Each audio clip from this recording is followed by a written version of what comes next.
Hello, and welcome to, where are we? Basic Folk.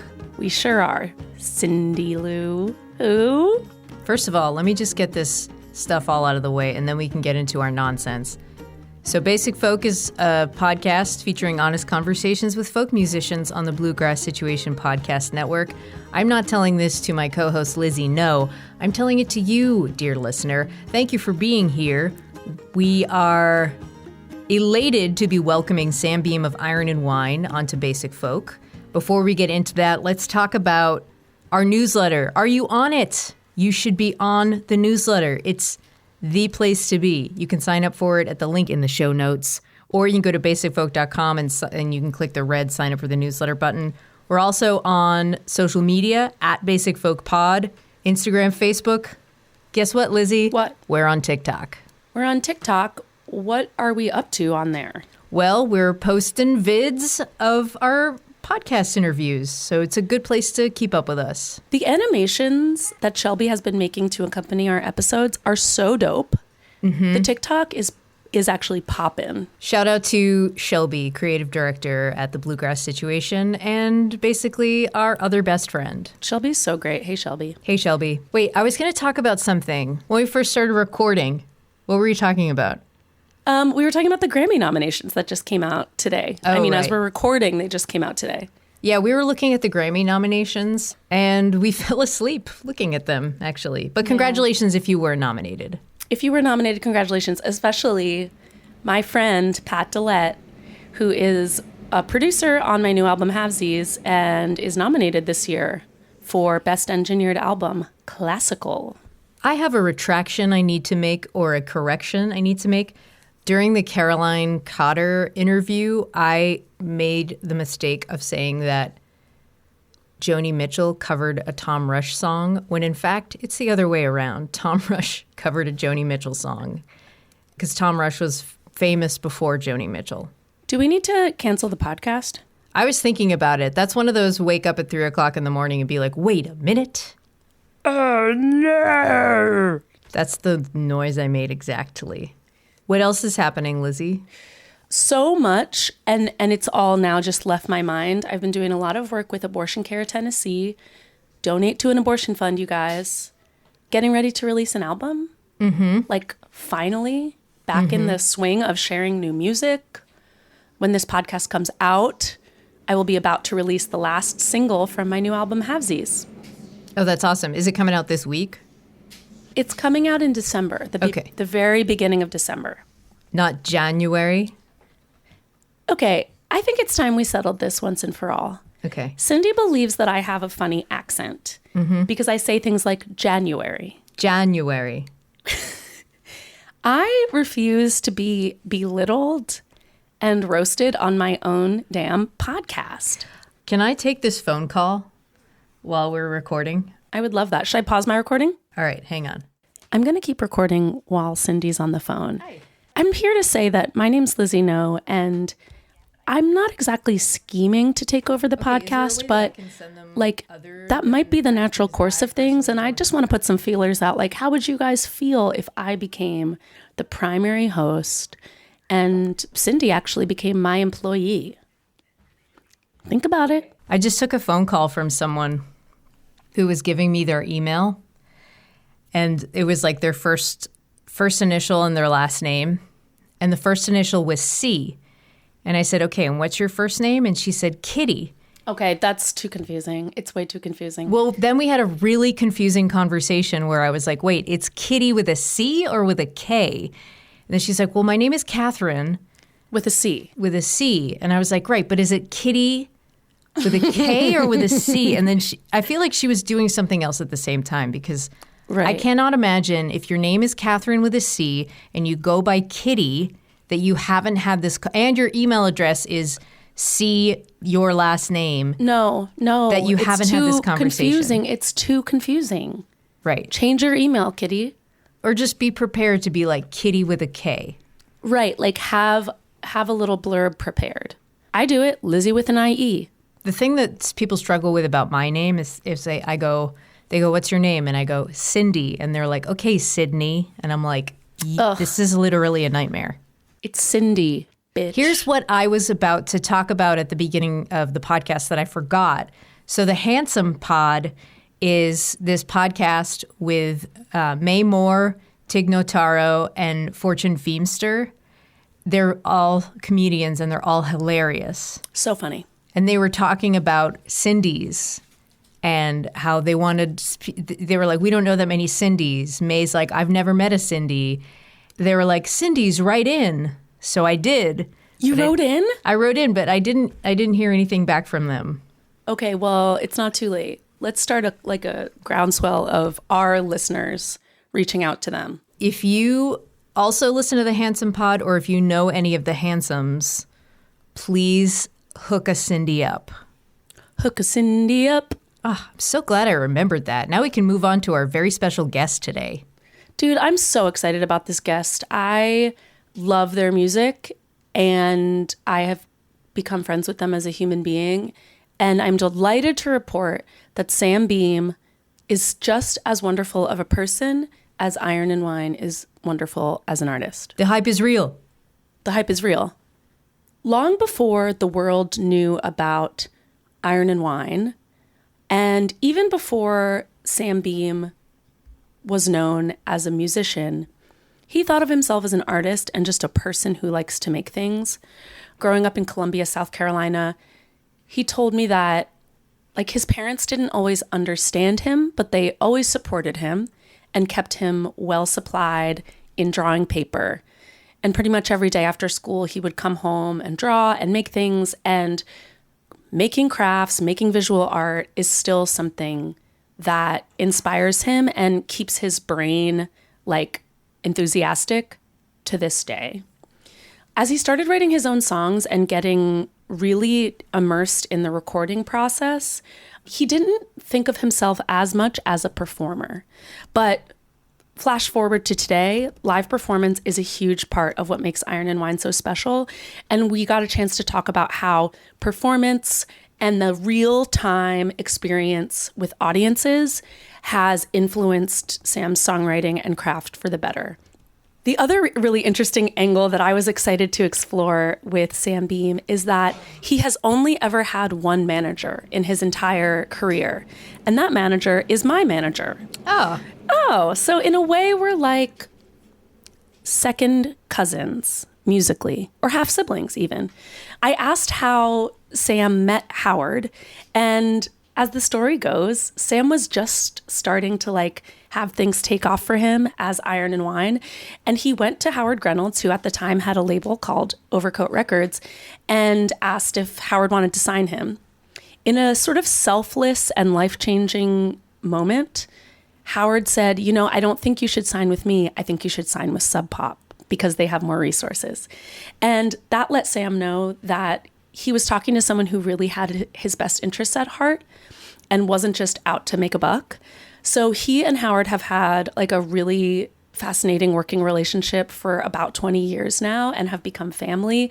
And I was really appreciative of how transparent and thoughtful Sam was when talking about what makes a good working relationship, what he looks for in collaborators, and how that extends to the way that he's working as a band leader now. He has this incredible documentary coming out called Who Can See Forever. It started off as a concert film, but the director kind of pushed Sam to let the people in a little bit more. Sam is notoriously private, and he hasn't really done anything like this before, where he's talked quite a bit about his life and process alongside videos of him and his band performing songs from throughout his catalog. You're going to love the documentary if you love Iron and Wine. I think you're going to really like this conversation because it shows Sam's silly and thoughtful side, and it's a great retrospective on a lot of the experiences that have made him the songwriter that he is today. We're going to take a listen to a song from the documentary that is also a live album. Thomas County Law is what we're going to check out, and then we will get to our conversation with Iron and Wine on Basic Folk.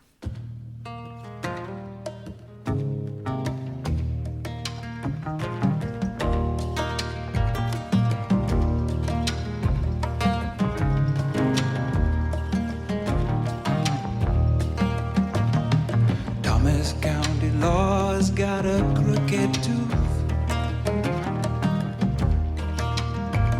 Every traffic light is red when it tells the truth. The church bell is a kitten when it cries for you. Nobody looks away when the sun goes down. Thomas County Road takes you where it will. Someone's singing on the far side of the hill. And there's nowhere safe to bury all the time I've killed. Sam Beam, a.k.a. Iron and Wine, thank you for coming on Basic Folk. Thank you for having me, Lizzie. It's good to see you again. You too. We're glad to have you on the podcast. Yeah, it's nice to be here. I want to talk a lot about the documentary, Sure. You Can See Forever. Okay. You start the doc by talking about your childhood upbringing. You grew up in Columbia, South Carolina. That's right. Your mom was a teacher. Your dad worked for state government. That's so, right. do you feel like you grew up with a sense of identity that was tied to being a Carolinian person? I guess. I mean, I didn't really think about it at the time. I didn't really think about, that was the only reality that I knew. Yeah. I was definitely into music and comic books and whatever was going on. I liked to swim. I don't know. I didn't really think about it in terms of only afterwards when I started, left, that I realized that it was different than other people's upbringing. Can you give an example of that? I didn't realize how religious it was until I stepped out. Yeah. It's one of those things. And just also how quiet and peaceful it was, because I grew up in a suburb, but we also moved later out to the country a bit, and my grandparents lived out in the country, so I had a lot of nature time. Do you feel like you still need a lot of nature time to feel like yourself? Is that something that was planted early? Yeah. I don't know how much the planting plays out later, but it definitely suits my personality. Definitely worked out for the best that I had that time as a kid. And I definitely need a recharge time. I mean, I love going to New York or wherever and hanging out and doing those things, but I also it's the greatest city in the world. It's like a big giant adult playground. Yeah. Especially if you have money. If you don't, it's not quite as fun. You can have a scrappy good time. Yeah. Sometimes I like to do almost like a scavenger hunt. How much fun can I have by spending no money? Yeah, there's a lot to do in that way too. There's just a lot of nooks and crannies and so much history there. I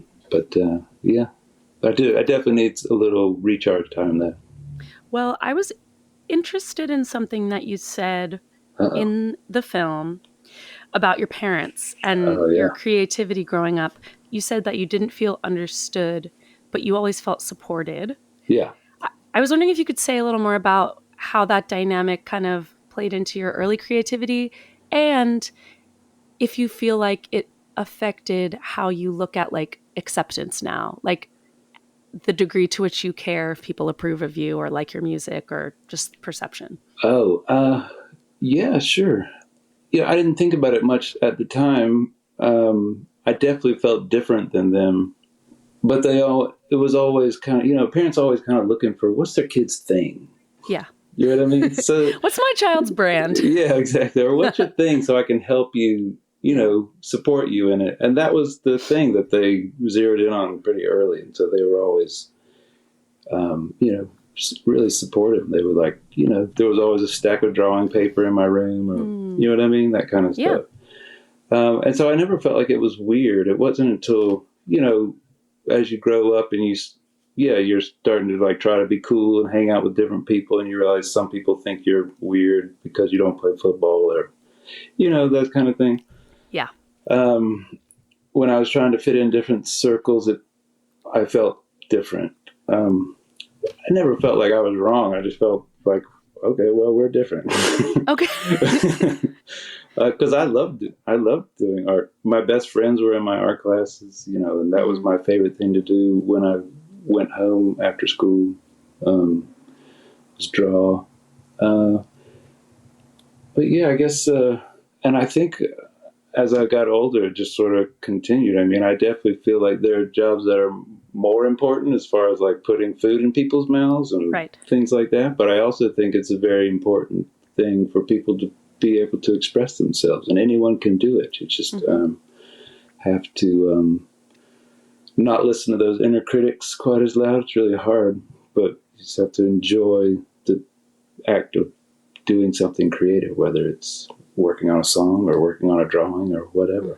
This brings me to another comment I found interesting in your documentary, which is that you carry a notebook around. Yeah. You have a, well of ideas that can be drawn on at any time. And you said that your policy is that you just write it down and don't judge it. Yeah. How did you come to an evolved understanding of your own inner critic? And do you try to apply that concept of non-judgment elsewhere in your life? Yeah, I think so. I try to. I mean, we're all just kind of fumbling around trying to figure out the right thing to do. We never know. Not me, though. I know. I've got it all figured out. Lizzie knows. Yeah, I mean, I think it's just, my most frustrating times when I'm trying to shape something too much, where you're like too busy shaping it too early. And it's like it's not going where you want it to go. And it's not. And I realize like a lot of my favorite moments are when you're surprised by something that you didn't know that you could. And oftentimes it had to do with just looking back on a notebook and finding a line that you had forgotten about doing and didn't really think about it. And it could be garbage, but it makes you think of something else, just jogging your brain into spitting something out. And so part of it was through that process, and that took a long time. It wasn't really like something you sort of have to recognize your own patterns. But I definitely had a little experience along the same lines in like art school and stuff, where they were like keeping a sketchbook where you kind of scribble stuff and maybe discover something that you want to develop later.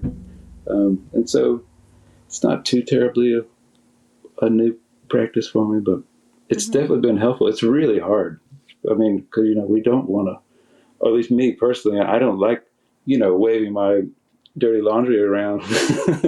And so I like to have something very polished when I present it. And so to let loose and just free associate or just try to dip into some other subconscious or unconscious, it's impossible, but you do our best.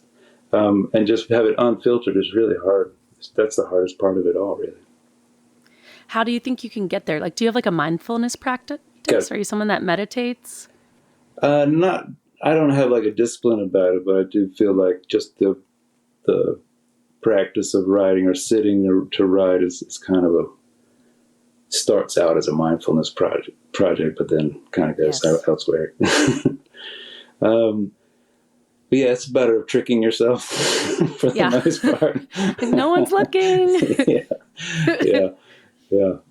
I don't have I used to be really disciplined about it. I think I have a lot of children, and when they were young, I had to take them to school. They're all a bit older now, so I don't have quite as many responsibilities with them day to day. Yeah. Older kids are the shit. Good job. Yeah. You made it. Yeah, exactly. They're still alive. But when I had to take them to school stuff, I only had so much time in the day, so I really had to be pretty disciplined. And some days were better than others, but you had to put the time in. And now it's kind of when I feel like it. To me, that's the dream. The when I feel like it schedule. Yeah. You've said that performance is like that. What originally drew you to making art was making something and then polishing it up to share. Yeah. And that a live performance is the opposite of that. Yeah. Can you say what you mean by that, and how performance fits into your craft, even though it's not something that you can polish up perfectly? Sure. Over the years, I've learned how much a performance can really make the best part of a recording. Mm-hmm. You know, that in the moment, not necessarily improvised, but like in the moment, not just playing the notes, but interpreting the song. It's a performance, like an actor or anybody does, or even if it's your own story and you're like, this is the moment for you to tell it. It's an act of performing something. My natural inclination is, to create something, look at it, develop it, change it, develop it till it's something that I find is more interesting than my initial just thought, which is usually easy to do. And that's the part of making things that I like. And that's the opposite of doing a performance, which is in the moment, it starts and it ends, and that's what it was. And that's the beauty of it. So when I started making records, it was just me at the house doing track on track, overdubbing each one. And it has, it has charm to it. The sound has a charm, but it's definitely not the same as like a group of people in a room creating something from nothing. It's a different feel. And they both have their value, but I feel like now I'm really pursuing in recording, trying to find some kind of life in like you said, the performance. I saw there was like a Big Star documentary. Have you seen the thing on Netflix? It's pretty great. They're amazing. But one of the producers, Jim Dickinson, described producing records as trying to get, a group of musicians to all float in their chairs at the same time. And that's the feeling, when you listen to a track that feels alive. It feels like magic. And it's really hard to describe or like, really put a list of this. It doesn't have like a checklist. You just know it when you hear it. Right. But can you talk about that particular feeling with this band that we're seeing on the documentary and on the live album? Like, how did you choose? Like, it feels like a really important task for somebody who's really grounded in like the recording process and that polishing process. Like, it feels very important how you choose the crew that's going to do the live album. Yeah. You have to have people who enjoy improvising. I mean, but it's not like we're, making up songs, from scratch every night. It's not like they're just creating music. We're improvising within a framework. I feel like most of what I do now is do the shaping and the going back and developing something in the writing process. That's kind of where I get that part of my personality does what it needs to do. And then the rest is just finding people that make me happy with the sounds that they make. And that's what this group was. I mean, there were a bunch of crazy people that make beautiful sounds. Not all beautiful, but just expressive sound. They're all like this expressive way of interpreting my music, which is really fun. And not a lot of egos and just a lot of support and just good peoples. And so it makes you feel like feeling supported and feeling free to share any idea is what gives me the confidence and the feeling that I can go and improvise these performances and make them feel alive. And so that group was a great group for that.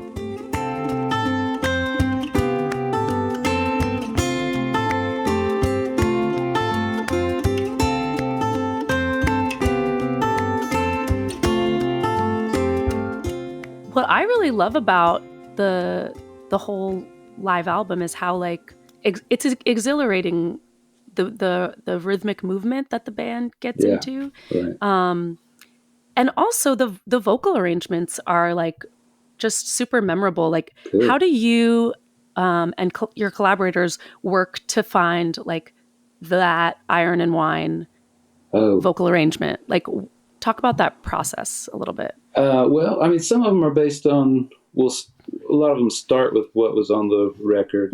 And, there's several records at this point. So we had a lot of different. Yeah, you've got a few things out there. You're really on a roll. I think the career is gonna work out. Yeah. What notes are left to play? Which one have we not played yet? So there's lots of material to choose from. It's not like you have to do. You can try to pick stuff that sounds, as different as possible. And then. It's just fun to have people who like to sing. Yeah. It makes it easy. And I love melody. I mean, I feel like I always just sort of start with the melody and we start to support it with other sounds after that. And so sometimes the vocal arrangements have more of a jazz R&B thing. Sometimes it's more hymn, churchy. It just depends. Some's more classical. It just depends on what the songs are doing.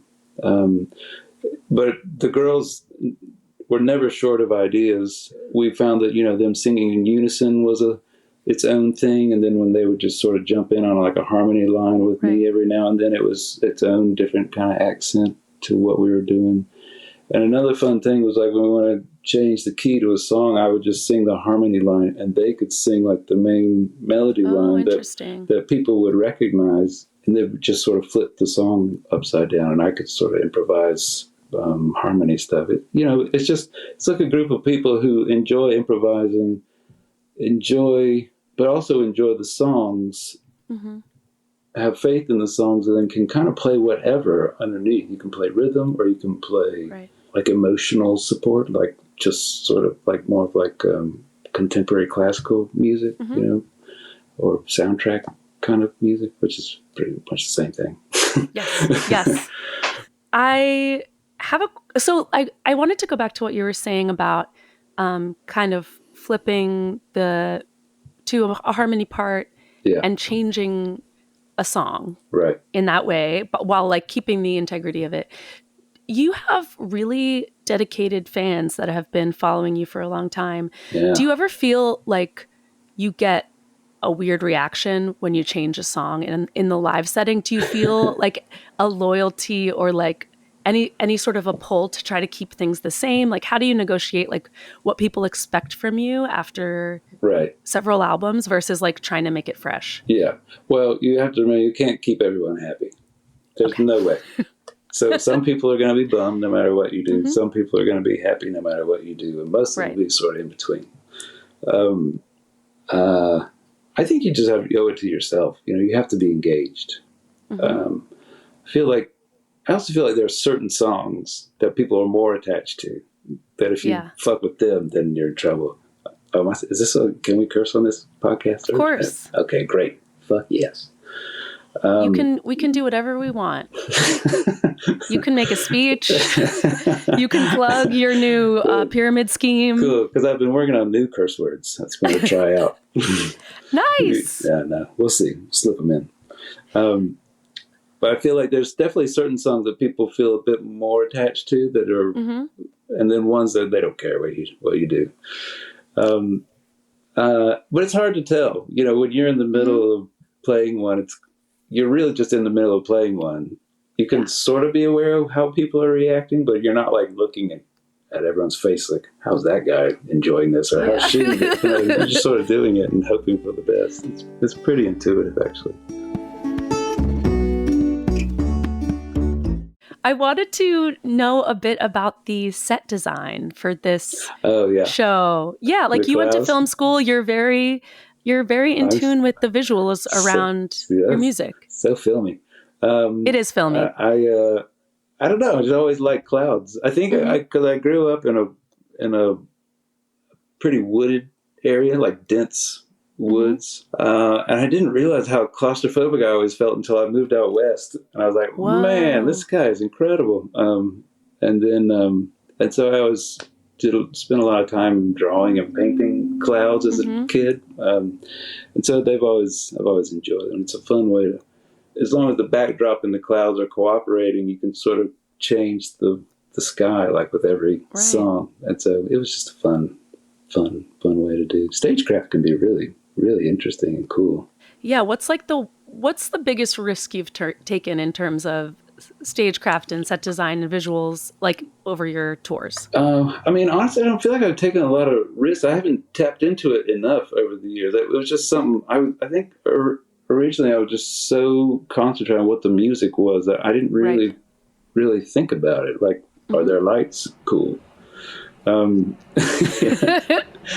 they turn the lights on? And I think I also had like, most of my friends are like punk rockers, and they come with a little attitude and big ideas. And someone along the way told me, like, if I feel like what you're doing on stage isn't enough to catch their attention, if you need like a big screen or you need like fancy light show, then you're doing something wrong. And something in my punk rocker brain was like, yeah.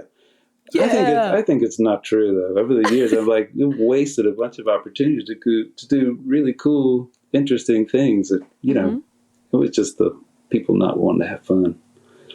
And so I decided to have fun. So yeah, that anti-fun attitude. Lame. It'll be the death of art. Definitely death of fun. How do you keep things fun, like on a long tour? Because I feel like, after these years, you have to find a way to not just like clock in and clock out. Right, yeah. Well, it depends on what do you consider a long tour? I think if I don't see my family for more than a month or so without a break. Yeah. See, I never do that long. Yeah. I did 1 month-long tour, and I thought I was going to lose my mind. And so I never did it again. That tour that we did last year, for me, was the beginning of like I was out for like 2 months at least. Oh my God. I thought I was going to pass away. Yeah. I'm glad you didn't, but I definitely know what you're talking about. I'm glad that we got to hang out at the beginning of it, because if you'd seen me at the poor Adia Victoria, really got the dregs of my humanity. Yeah, I was like, what day is it? I don't know who can survive it. It's too long. Yeah. It's too long. But so I don't go out for very long. And outside of that, I just sort of try to make sure you get outside of the venue, take a long walk or whatever you do. I bring a paint set and just spend time like drawing or whatever in the back room. But, we all have our little survival techniques. What's the most fun tour you've ever done? Oh, I don't know. It depends. They're all so different. Depends on who you're with, mostly. Who do you like to go out with? Cool people that are really funny. That's what I thought. Okay, speaking of cool people, I have a really important question that I probably should have asked you up top. Okay. There's someone super important that we need to talk about. Sweet. And it's the reason that we know each other. Oh, yeah. We have the same management. Oh, yeah. Shout out to Overcoat Management. Yeah. How did you meet Howard Reynolds? Howard Reynolds. Let's get them meet cute. Yeah. I did. I mean, I had the songs for the first record all kind of done, and I was talking to Sub Pop about putting them out, and I wasn't sure that that's what I should do. And my friend Ben Bridwell from Band of Horses was talking to Howard about something or other, probably putting his band, because Howard had, I'm sorry, I should let you know, Howard had a label called Overcoat Records. So I talked to Howard about putting out stuff, and it was just him doing his own, like stuffing envelopes and putting records out. And I talked to him about it. He really liked the music, but he told me that I should probably go with Sub Pop because they had a bigger promotional budget. And because that's a good manager. So because I had kids, I wouldn't be able to tour as much as most people. Yeah. And I was like, oh, okay. You could take that as like, I don't want to deal with you. But I took it as, being really up front in a way that, didn't necessarily help him out. Like he was looking out for me. And so we stayed in touch. I took his advice. It was Sub Pop record. And then it was his idea to do, I did a record early on with Calexico called In the Rains. And that was, Howard had kind of cooked that up.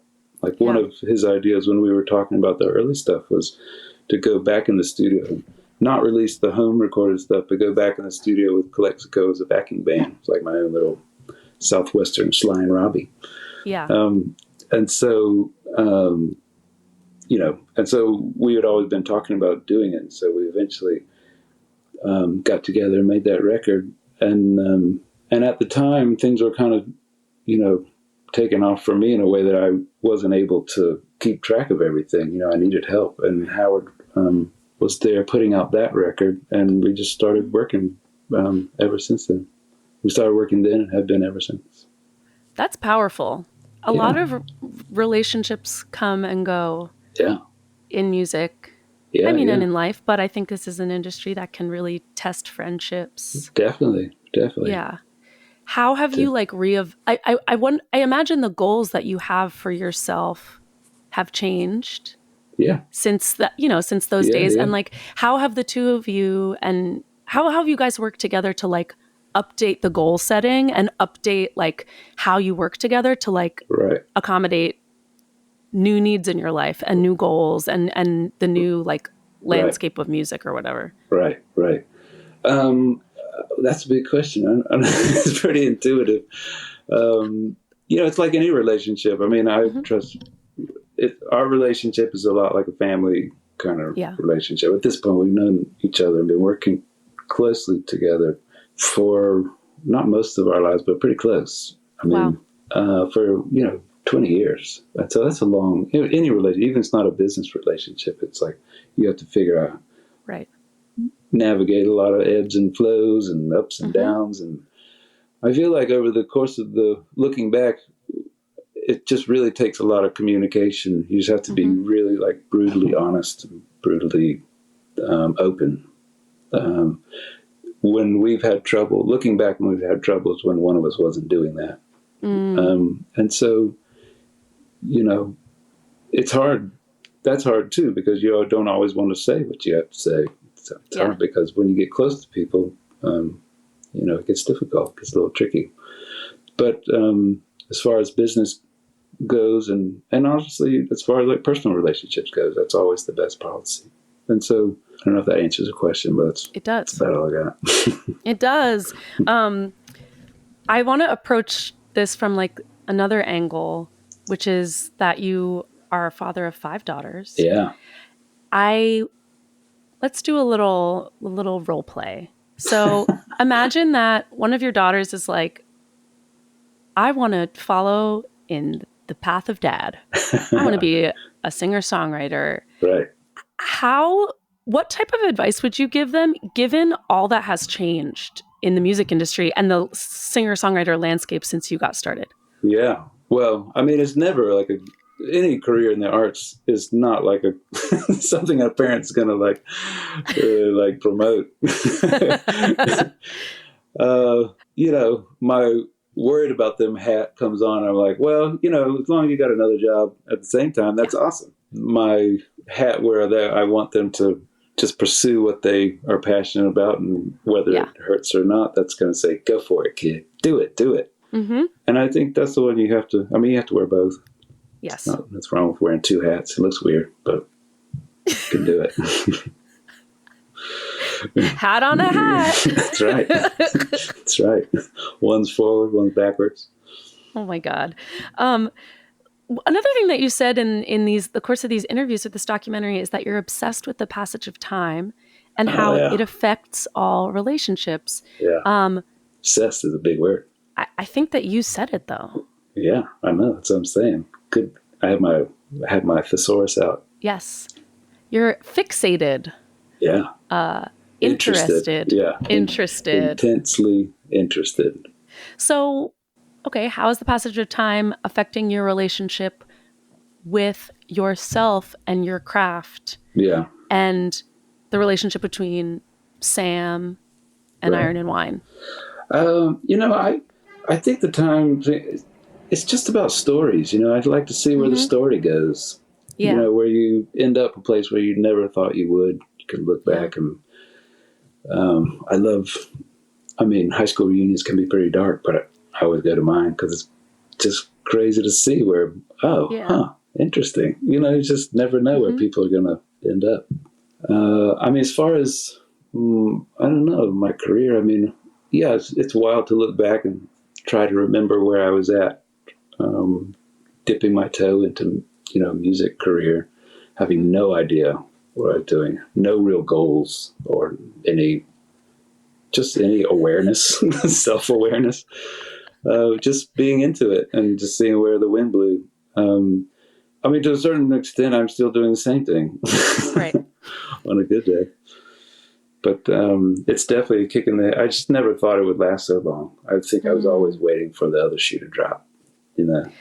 What did you think that you would turn to as your, like, you know, backup job, career path? You're assuming that I had a backup plan. I like it. Okay. Nice. Okay.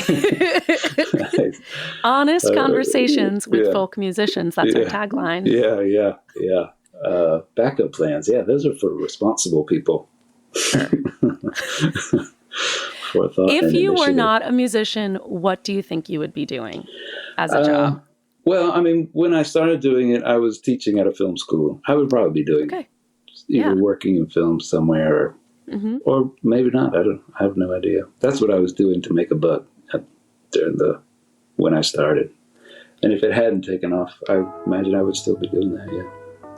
Do you ever keep in touch with any of your students? Yeah. Not so much the students, but some of my fellow teachers and stuff, yeah. Mm-hmm.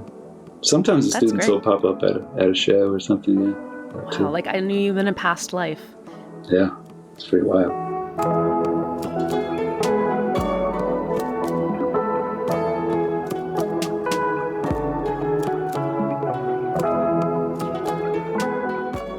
One of my favorite things about your songs in particular is that there's always a really healthy balance between imagination, images, and emotional directness. Oh, okay. So what I want to know is, how do you edit your songs? Like, how do you go from like, I have an idea to this is a song that's going to mean something to someone, hopefully? Oh, well, I can say that I've never thought the second part.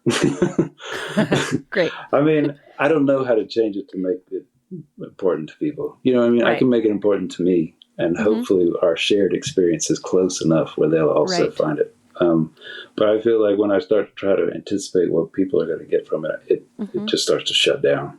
You know what I mean? But are there other like sort of North Stars that you use to hone? Because I imagine you could start out with like so many different images that could describe a particular experience or so many different meanings to assign to an image. How do you like pare it down such that it like creates a cogent story? You know, I wish I could say that I had these thoughts, that I ever actually thought about these things when I was doing it. But I got to say, I don't.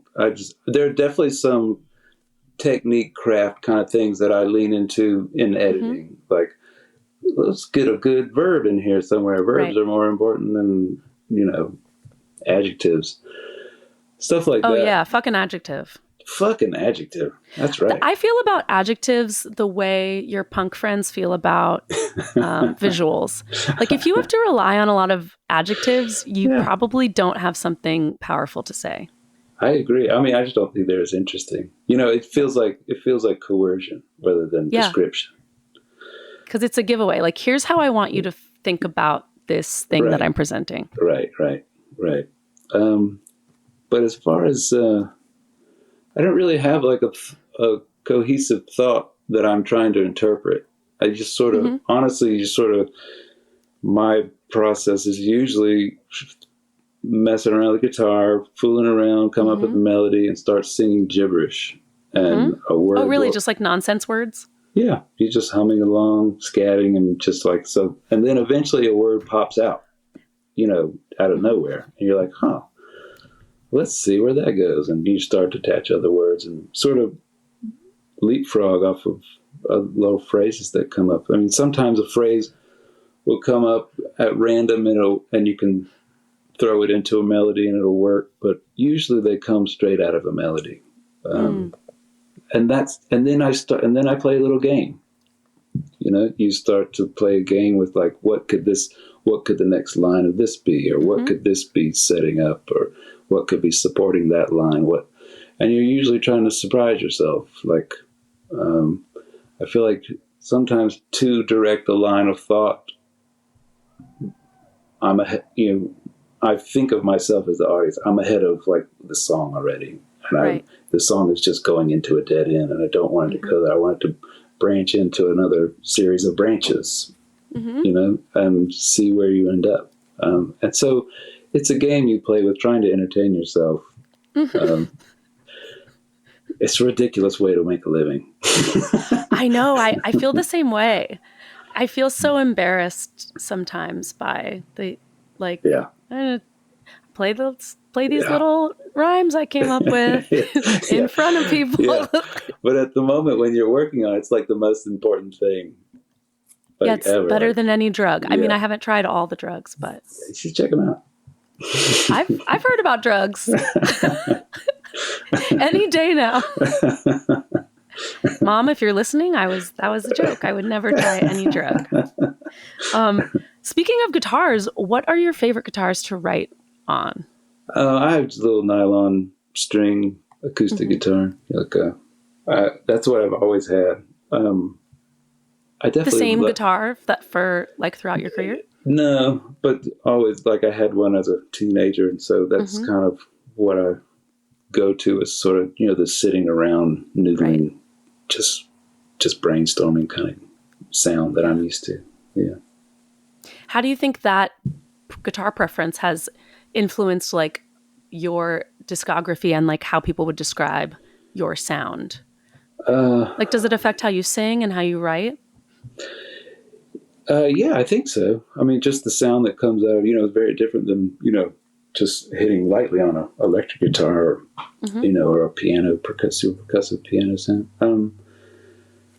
Yeah, I mean, it's hard to describe exactly how it affects the lyrics, but it definitely informs them for sure. I mean, there was a while where I was composing on piano, and those songs feel different. They feel, I don't know. And also there's, you know, if I'm fooling around like a standard tuning versus like an open tuning, those songs tend to be different as well. Right. Yeah. Do you consider yourself a folk artist? I guess so. I don't know. I'm kind of tired of fighting it. What does folk music mean to you? And I'm asking not in the sense of like we need to come up with a reliable definition, but in the sense that like on the Basic Folk podcast, I like to see how many different definitions can we come up with, and what does it mean to the people who are actually working in it? Yeah, I mean, I find it limiting, but I also understand it. I get it. It's fine. Okay. I don't mind it. I just never. What's limiting about it? Well, because all these genre labels are a way of, you know, organizing things so they can be sold. Yes. And so, you know, it makes the record store easy to navigate, which I get it. I take advantage of that when I'm in them. As far as like my process of writing a song, it never comes into like, well, this is far too jazzy to finish. I must pull it back to a folk area. You know, I never think about those things. But at the same time, I bristle at it being limited to what people's conception of the records, and, you know, there's a history to, you know, folk music has a sound that people associate with, like, you know, certain artists and things. And I'm happy to say yes and that kind of a thing. Oh, but I like that way of looking at it, because there's just like there's such a dope tradition of like what it means to be a folk artist. Yeah. And it's like, okay, but you're not only that. Right. I mean, on a generous day, I feel like that term could mean like anything outside of like the classical tradition. But I also feel like folk music borrows a lot from classical music. It does. And so it's just a real nebulous term, which, again, I never think about unless I'm in the record store. Or unless like someone's interviewing you and saying, "What's your genre?" Right, yeah. I mean, I totally understand why people feel like they need to classify things and organize things, but it never comes up as far as my creative work. I was asked a similar question recently, and I want to pass it on to you because I think it's interesting. Hi to the cosmic country folks in Chicago. Oh, yeah. What is your vision for like a more just and livable music industry? Like if you could like wave of a wand, like improve a handful of things or change a law, you know, or change how we work, what would you change? Well, I mean, I don't know. I mean, most artists have gotten so accustomed to being screwed over for so long that we're kind of, it feels right at home. I mean, I feel like for the longest time we were griping about how it was so different. Now people weren't going to pay for music and stuff, where I feel like actually the few decades where they figured out how to get paid for making records was the bubble that was the anomaly. And now we're back to like, oh, musicians or whatever. I mean, I definitely feel like they need to get the streaming thing figured out. I definitely understand how complicated it can be, but I mean, someone's making money. Someone's always making money. Someone's getting paid. Yeah. I'm not angry that someone's getting paid. I just want them angry that's not me. I would love, it'd be cool if it would circle back around this way. Yeah, I mean, we've beholden ourselves to the technology in a way where, there's not a whole lot we can do. But at the same time, I feel like, it has brought a importance back to live performance that people understand and will pay for. Oh, interesting. Well, can you say more about that? You're saying like the streaming era has brought a new importance to live performance? I think so. Yeah. I mean, I think people, it used to be that you would do a concert to sell records, and now you sell records to do a show. And I think people are, it depends. I say that, but at the same time, people will show up to hear a DJ spin pre-recorded records. Right. It's a wild time where people are, obsessed with their forms of entertainment in a way that I'm not. It's true. I mean, seeing how competitive it was for people to get like Beyonce tickets this summer, and everyone was dressing in costume, and it feels like we are in a moment where we've collectively decided like it's the thing that we do together is go to concerts, which is kind of fun. That is super cool. Yeah. I mean, I definitely miss the days where, there was a band in every other bar, whether they were playing loud or you were there to hear their music, or they were just there being part of the thing. And also I think like recorded music has kind of decimated people, the history of people playing instruments together. You know what I mean? Where now it's like, you're going to a show to see someone do a performance, or it's, there's kind of a loss of like the canon of songs that everybody knew and would get together and sing and play together. I mean, if that was happening down the street, I probably wouldn't go. But I also can appreciate what has been lost as far as community goes. You know what I mean? Yeah. It used to be way more common for like a whole town to know a handful of songs and sing them together. Everybody had a guitar. There was a piano in most houses, because people would sort of tinker around and sing because they didn't have a TV to watch or whatever. I think those things have lost. As far as like but we can't go back to that time. It's not like you can erase the history of recorded music. It's not going to happen. But I do feel like it's important for everyone to try to remember those times.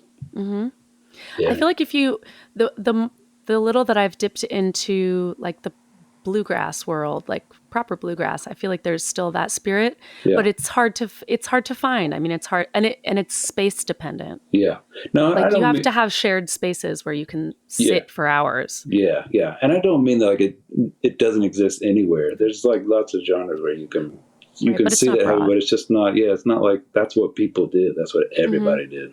Yeah. And they were bummed when the radio came about, because then the people didn't play. They were just sat around listening to the radio. You could read, accounts of people, decrying the radio as like the. Wait till they imagine if they found out about podcasts. Yeah. Like the idea of like walking around a city with your headphones in, listening to people talk. Yeah. Yeah. Why would anyone listen to a podcast? Because you're going to get fired. I have an ironclad contract with Basic Folk. The details of which we'll reveal off mic. Okay, wait. I wanted to. This is my person. We're recording this, by the way. People are going to hear this. Oh, gotcha. People are going to listen to this. I think they're going to listen to it. Okay, all right. So just get ready for that reality. All right, cool. I want to address like a very common like myth. Oh, yeah. Not to say that it's not true, but just like it's a myth in the story of Iron and Wine. Oh, yeah. Which is that you are shy and reserved and you don't like sharing with people.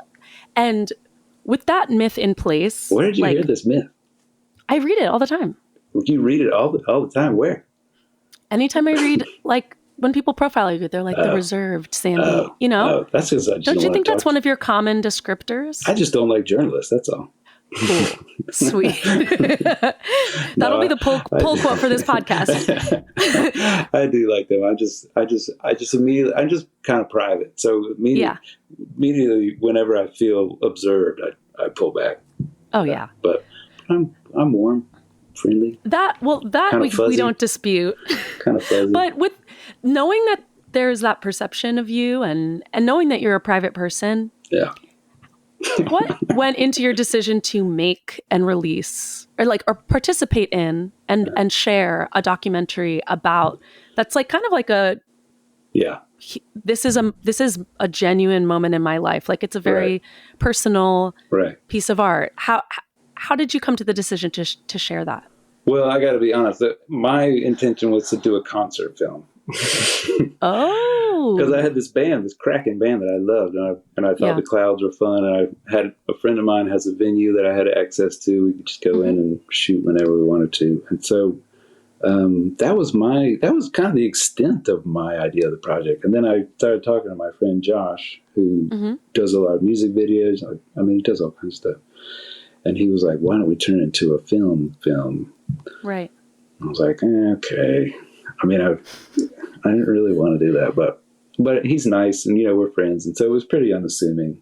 And I mean, I don't have again, I'm private, and I know what I want to talk about. I know what I don't want to talk about. So, it wasn't ever going to get to a place where I was, waving my underwear around. So, I mean, that's why we call it a portrait. It's not particularly in-depth documentary about Iron Wine or me, but it's a nice portrait of, for fans who want to see where I live or want to see what I do in my spare time. Oh, yeah. I used reverse Google image search to locate your home address. Well, that's cool because I've moved. I don't live there anymore. Okay. Gotcha. Damn it. Damn it. Always one step ahead. Where I want to sort of end before we do a lightning round, which I hope you'll be willing to do. Yeah. It's quick and it's fun.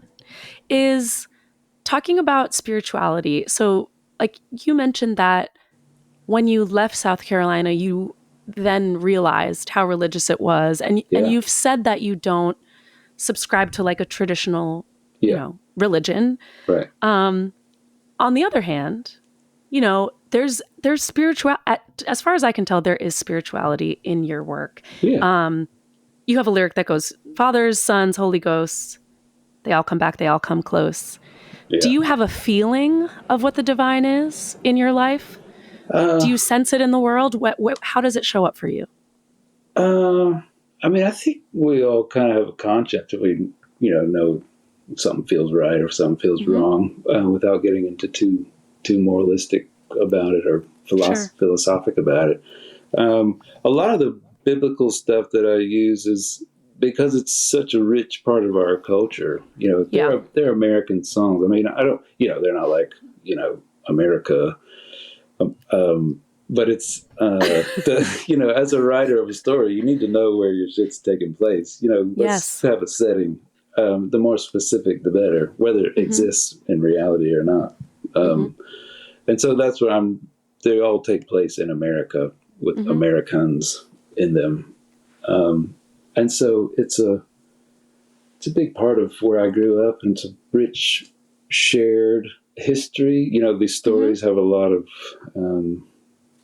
characters that we all sort of know what they represent. And so, you know, they're fun fodder to play with as a songwriter, you know, material wise. Like if you want to, you know, describe, you know, a car race and then say one of them's name is Cain and one of them's name is Abel, we know what you're talking about. You know what I mean? Yes. And so, but that's kind of the extent of where I put religion into a song. It's really not about spirituality. It's about religion. Or the religious part of our, you know, a lot of people's shared experience. As far as spirituality, I mean, I definitely have a lot of, you know, it's hard to say. It depends on the song, really. You know, some of them I feel are more spiritual in nature than others. Some are more, you know, some are more specific than others. Some are really more, not really obtuse, but they don't fill in all the blanks. Right. You know, I don't know. I approach it pretty intuitively. I mean, I'm not a religious person, but I don't really know how to classify my spirituality outside of that. You know, instead of saying I'm an emotional person and I react to my environment and react to my spiritual connection with my friends and the things that I love and the things that I love to do. And they all end up in the songs. Sure. One way or another. Thank you for sharing of your life and your work with us on Basic Folk. I'm so pumped that we finally got you on here. It's great to be here. Thanks for talking to me, Lizzie. Of course. Well, are you willing to answer a few rapid fire questions? The only rule is like, don't think too hard. Don't ask for clarification. Just like talking to the wrong person then. No, I'll try. I run a tight ship. Okay. All right. Okay. You're not above How this. How fast are you talking? You're not above the law. How fast? I don't know. As fast as something can come to your mind. All right. Okay. What was the last movie you saw and loved? Oh, me and the kids watched Beetlejuice the other day. Oh, yeah. For Halloween. It was great. Again. Such a good movie. What is the perfect time of day to write a song? For me personally, I work better in the morning. But that's just me. What is the best age to be?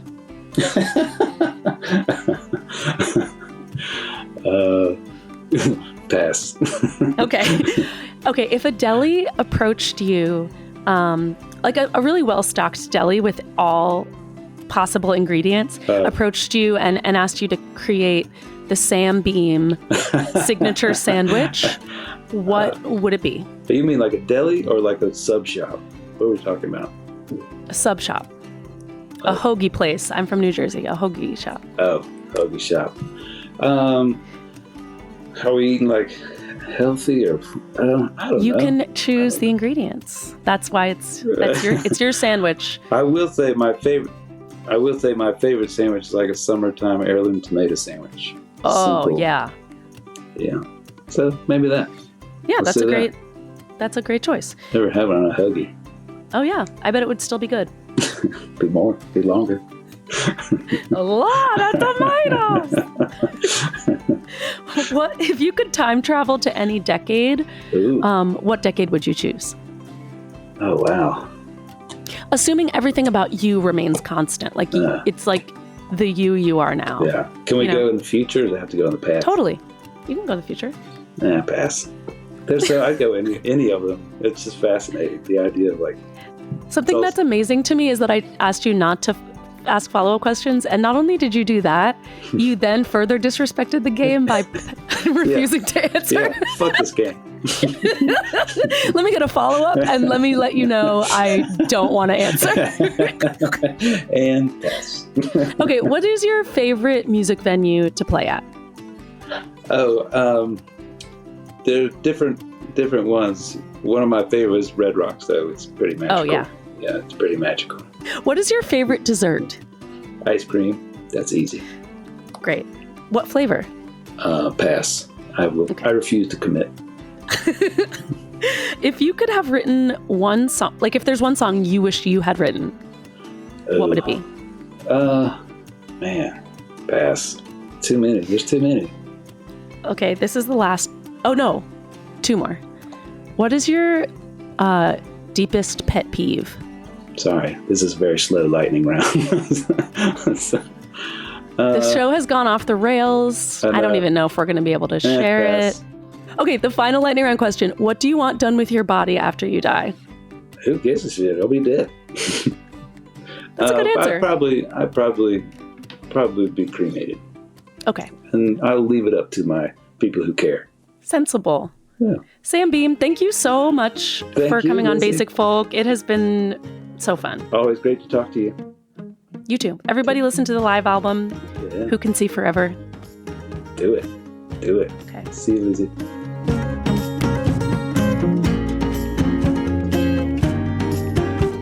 This episode of Basic Folk was produced by C.J. Nungesser, our music composed by Alex Stanton. Basic Folk is on the Bluegrass Situation Podcast Network. You can find all of our episodes there. You can search for us on the SiriusXM app under Basic Folk. You can check us out wherever you get podcasts, or you can go to our website, basicfolk.com. If you liked this episode, I recommend that you share it with one of your in-laws that you've struggled to connect with. Like, you're trying so hard to be accepted in your family, and this one person you just can't crack. Send them this Basic Folk episode. They're gonna think you're the coolest. I wish you'd given me a trigger warning, Lizzie. Sherry! All right, we'll talk to you next time. Oh, it's all right. We're all healing. We're all healing and growing and holding each other. All right, we'll talk to you next time. Bye. Bye.